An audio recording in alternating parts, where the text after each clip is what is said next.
அனைவருக்கும் வணக்கம். எனது பெயர் முனைவர் இரா விஷ்ணுபிரியா. தமிழ்துறை நலமுத்து கவுண்டர் மகாலிங்கம் கல்லூரி, பொள்ளாச்சி. மார்கழி திருவிழாவை மிகச் சிறப்பாக நடத்தி கொண்டிருக்கின்ற வாகை தமிழ்ச் சங்கத்திற்கு எனது முதற்கண் வணக்கத்தையும் நன்றியையும் தெரிவித்துக் கொள்கின்றேன். மார்கழி மாதம் என்று சொல்லும் பொழுதே மார்கழி மாதம் எல்லா விதமான சிறப்புகளையும் உடைய மாதமாக கருதப்படுகின்றது.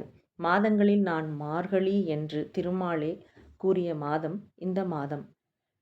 பீடுடைய மாதம் என்று வழங்கப்படக்கூடியது. பீடு என்றால் பெருமை. மனிதர்கள் பிற விசேஷங்களை தவிர்த்து கடவுளை வழிபடக்கூடிய மாதமாக இந்த மாதம் இருக்கின்றது.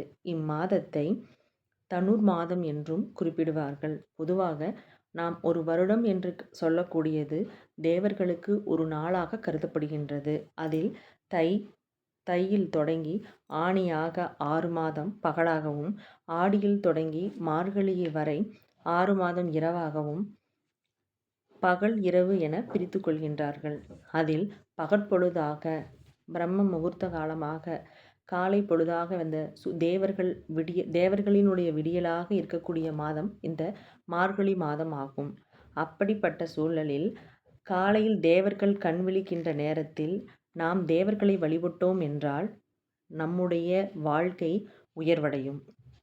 இந்த மாதத்தில் திருமாலை பெறுவதற்காக ஆண்டாள் திருப்பாவை பாடினார், இறைவனை அடைந்தார். அதே போன்று ஒவ்வொரு பெண்களும் அதிகாலையில் நீராடி இறைவனை தூய்மையாக வழிபட்டு பாவை நோன்பு மேற்கொண்டால் நல்ல கணவர்களையும் வாழ்வில் மேன்மையும் அடையலாம். அப்படிப்பட்ட இந்த சிறப்புடைய மாதத்தில் காடுகள் தோறும், ஊர்கள் தோறும், பல்வேறு இடங்கள் தோறும் பூட்டிய கோவில்களும் திறந்து வைக்கப்படக்கூடிய மாதமாக, பூஜை புனஸ்காரங்கள் செய்யக்கூடிய மாதமாக இம்மாதம் விளங்குகின்றது. இந்த மாதத்திலே காலையில் எழும்பொழுது ஓசோன் படலத்தினுடைய தாக்கமும் நம் மீது பட்டு நமக்கு புத்துணர்ச்சியை கொடுக்கின்றது. அப்படிப்பட்ட மாதத்திலே 30 பாடல்களை, திருப்பாவை பாடல்கள் ஒவ்வொன்றையும் எடுத்து தினந்தோறும் நாம் பாடி வந்தால் வாழ்க்கையில் உயர்வை அடையலாம். அப்படிப்பட்ட இந்த திருப்பாவை பாடல்களில் ஒன்று நாம் இன்று பார்க்கக்கூடியது 24வது பாடல். அதாவது மிகச் சிறப்புடைய பாடல். போற்றி என்று நாம் இறைவனை போற்றுவதாக, ஒவ்வொருவனுடைய சிறப்பையும், இறைவனுடைய வீரத்தையும் அவதாரங்களையும் போற்றி வழிபடக்கூடியதாக இப்பாடல் அமைகின்றது. பாடல் போற்றி பாசுரமாக புகழப்படக்கூடியதாக இப்பாடல் அமைகின்றது. அன்று இவ்வுலகம் அளந்தாய் அடி போற்றி. அன்று இவ்வுலகம் அளந்தாய் அடி போற்றி. சென்று அங்கு தென்னிலங்கை செற்றாய் திரள் போற்றி. பொன்ற சகடம் உதைத்தாய் புகழ் போற்றி. கன்று குணிலாய் எறிந்தாய் கழல் போற்றி. குன்று குடையாய் எடுத்தாய் குணம் போற்றி. வென்று பகை கெடுக்கும் நின் கையில் வேல் போற்றி. என்றென்று உன் சேவகமே ஏத்தி பறை கொள்வான். இன்று யாம் வந்தோம் இரங்கேலோர் எம்பாவாய். இந்த பாடல் பார்த்தோன்னு சொன்னால் நிறைய இடங்களில் போற்றி போற்றி என்று வாசகமானது அமைகின்றது. அன்று இவ்வுலகம் அளந்தாய் அடி போற்றி என்று சொல்லும் பொழுதே திருமாலினுடைய அவதாரங்களிலே 5வது அவதாரமாக நாம் பார்க்கக்கூடியது இந்த வாமன அவதாரம். இந்த வாமன அவதாரத்தை இந்த பாடலில் சொல்லப்பட்டுள்ளது. மச்சம், கூர்மம், வராகம், நரசிம்மம் இந்த மாதிரியான அவதாரங்கள் எல்லாம் மனிதர்கள் பாதி, விலங்குகளாக இல்லை பல மச்சமா, கூர்மம் இந்த மாதிரியெல்லாம் ஒவ்வொன்றும் சொல்லும் பொழுது விலங்காக இந்த மாதிரி அவதாரங்கள் எடுத்திருந்தாலும் இதில் மனிதனாக 3 அவதாரங்கள் எடுத்த நிகழ்வுகள் இப்பாடலில் வருகின்றது. ஒன்று வாமன அவதாரம், 5வதாக இருக்கக்கூடியது. 7வது ராம அவதாரம், 8வது கிருஷ்ணர் அவதாரம். இந்த 3 அவதாரங்களும் திருமாலினுடைய மனித ரூபத்தில் எடுக்கப்பட்ட அவதாரங்கள். இந்த அவதாரங்களை போற்றக்கூடியதாக இப்பாடல் அமைகின்றது. அன்று இவ்வுலகம் அளந்தாய் அப்படின்னு சொல்லும் பொழுதே சின்ன குள்ள வடிவமாக வாமன அவதாரம் எடுத்து மாபலி சக்கரவர்த்தி அல்லது மாவலி சக்கரவர்த்தி அசுரர்களினுடைய வகையில், அசுரர்களுடைய இனத்திலிருந்து வரக்கூடியவர் மாபலி சக்கரவர்த்தி.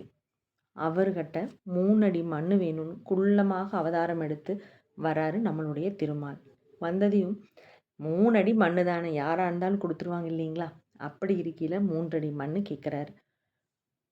அந்தனராக ஒரு 3 அடி மண் கேட்கையில் கொடுக்குறேன்னு சொன்ன உடனேயே நீண்டவராக பெரிய உருவெடுத்து ஒரு அடியில் பூமியை அளக்கிறார், இன்னொரு அடியில் வானத்தை அளக்கிறார். 3வது அடிக்கு இடமில்லாத பொழுது மாபலியினுடைய தலையில் கால் வைக்கிறார். இப்படி 3 அடி மண் அளந்தவர் யார் அப்படின்னு சொன்னால் நம்மளுடைய பெருமான் அல்லது திருமால் என்று கூறலாம். அவரினுடைய அடியை போற்றி வணங்குகின்றோம் என்பதாக இந்த அடி அமைகின்றது. அன்று இவ்வுலகம் அளந்தாய் அடி போற்றி. இன்றும் நம்ம ஓணம் கேரளாவில் கொண்டாடுறோம் அப்படின்னா இந்த மாபலி சக்கரவர்த்திக்கு மறுபிறப்பு அப்படிங்கிறது இல்லாமல் பண்ணவர் நம்மளுடைய திருமால். வருஷத்தில் ஒரு நாள் மக்கள் பூக்கோளமிட்டு வாசலில் அழகுபடுத்தி இந்த ஓணப்பண்டிகை அன்று மாபலி நம்மளுடைய வீட்டிற்கு வருவதாக நம்புகின்றார்கள். இதை ஓணமாக திருவோணம் என்று கொண்டாடுகின்றார்கள். அடுத்ததாக சென்று அங்கு தென்னிலங்கை செற்றாய். தெற்கே சென்று இலங்கையிலே ராவணனை அழித்த செய்தி கூறப்படுகின்றது. இது ராம அவதாரத்தை குறிக்கின்றது. பகைவர்களை அழித்த செய்தி இடம்பெறுகின்றது.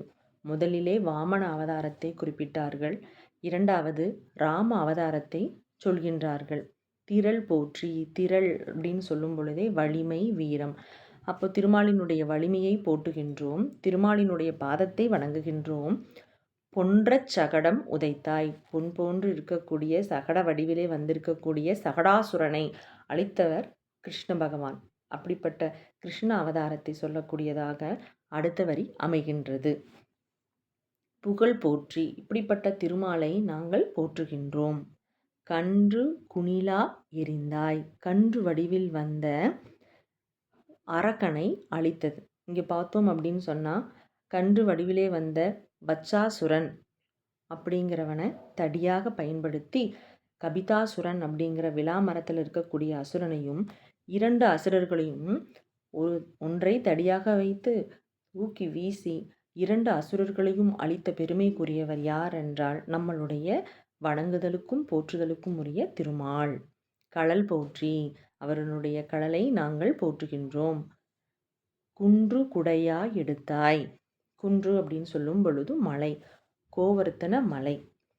மக்கள் இயற்கையும் வழிபட வேண்டும் என்ற நோக்கில் திருமால் இந்த செயலை செய்கின்றார்.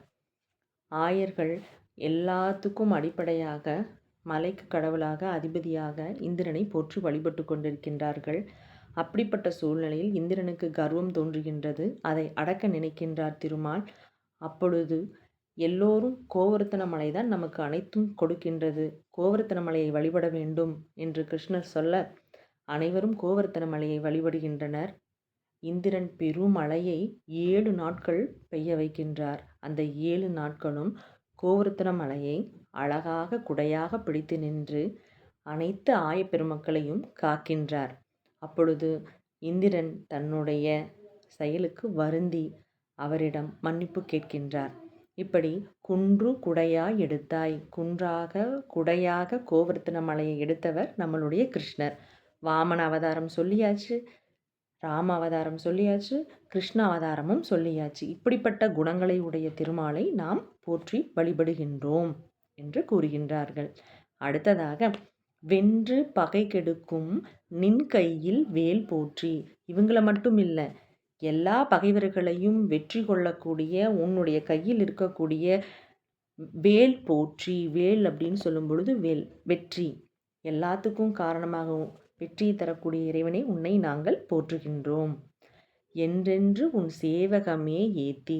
எப்பொழுதுமே என்னுடைய மனசுக்குள் இருக்கக்கூடிய உன்னை வழிபடுவதும் புகழ்வதும் தான் எங்களுடைய செயல். அப்படி ஏத்தி புகழ்ந்து பறை கொள்வான் இன்று யாம் வந்தோம் இறங்கேலோர் எம்பாவாய். இப்படியெல்லாம் சிறப்புடைய பெருமானே, இன்னைக்கு நாங்கள் உன்னை வழிபட வந்தோம், நீ எங்களுக்கு அருள் புரிந்து காக்க வேண்டும் என்று கூறுவதாக இப்பாடல் அமைகின்றது. பொதுவாக பார்த்தோம் அப்படின்னு சொன்னால் பெரியாழ்வாரும் இதை தான் சொல்கிறார். பன்றியும் ஆமையும் மீனமும் ஆகிய பாட்கடல் வண்ணா உன்மேல் கன்றின் உருவாகி மெய்ப்புலத்தே வந்த கள்ள அசுரர் தம்மை சென்று பிடித்து சிறு கைகளாலே விலங்காய் எறிந்தாய் போலும். என்றும் என் பிள்ளைகளுக்கு தீமைகள் செய்வார்கள் அங்ஙனமே ஆவார்களே என்று கூறுகின்றார் பெரியாழ்வார். அப்படி ஒவ்வொரு ஆழ்வார்களும் திருமாலை போற்றி வழிபடுகின்றார்கள். மனம் தூய்மை அடைய வேண்டும். இறைவனினுடைய அருள் நமக்கு கிட்ட வேண்டும். அப்பொழுதுதான் வாழ்வில் உயர முடியும். திருமாலை நினைத்தால் அனைத்தும் வெற்றியே. நாம் வழிபட வேண்டும். இறைவனுடைய அருள் நமக்கு கிடைக்க வேண்டும் என்று இன்னைக்கு நம்ம பார்த்தோம் அப்படின்னு சொன்னால், அர்ச்சனை செய்கிறோம், கோவிலில் இறைவன்கிட்ட நம்ம வழிபடுறோம் அப்படின்னு சொன்னால், இதை ஒரு அர்ச்சனை பாடலாக ஒவ்வொரு குழந்தைகளிடமும் நாம் கற்றுக் கொடுத்தாலே இறைவனுடைய அவதாரங்களையும் பெருமைகளையும் குழந்தைகள் அறிவார்கள். அவ்வகையிலே அனைவரும் திருமாலினுடைய பாடலை ஒவ்வொரு மார்கழி மாதத்தின் ஒவ்வொரு நாளும் பாடி மகிழ்வோமாக. நன்றி.